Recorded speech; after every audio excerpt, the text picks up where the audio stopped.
I made a few videos recently where I've used this overlay screen recording thing for my phone, kind of something that looks like this, and I've gotten a lot of questions about it. It's a super simple process, so I'll show you how to do it in Final Cut Pro, but it's so simple that you can basically take this and use it in any other editing application. It is very helpful if you know that you're going to be doing this when you're recording, because then you can frame your shot properly. Like in this shot right now, I am in the center, so if I want to add an overlay, there's not really a good spot. I could try cropping in and fitting it into one side, and that might work, but it might also look a little bit weird. So you might need to just move a little bit or move your camera so that you have plenty of space on the side for your overlay. Or you can do what I like to do, which is just use a second angle a lot of the time. This angle just sort of naturally has more space over here. And so I found that when I'm doing screen recordings, usually I'm using the phone as I'm doing the screen recording to explain whatever I'm doing. And then I can just pop that up here. And so I can be here using the device, and the thing I'm doing can be right here. But once you get your screen recording into your editing program, it's a very simple process. In Final Cut Pro, I just add my shot that I want the screen recording to go over, and then put the screen recording on top of that. And then I click on the screen recording,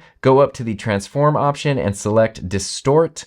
Now, getting this to look right is personal preference. I usually just take two of the edges and make them a little bit smaller, and two of the others to make them a little bit bigger. And it sort of creates this illusion of perspective, where instead of just being this flat screen recording that's overlaid on a shot, there's a little bit of depth that kind of, if you ever took an art class and there's like leading lines that go to a vanishing point, it's almost something kind of like that. And then all I do from there is change the opacity. I reduce it a little bit, usually something like 95 or 90%. So it's almost full opacity, because I want people to still be able to see what's happening, but I like there to just be a little bit of transparency, so it almost kind of looks like a holographic thing. And then I like to add a simple border around it just because, so I have a blue border that I add around it just because I like the way that that looks. And that's how this super simple effect adds some really nifty fun and production value to your videos. This is like the shortest video I've ever made.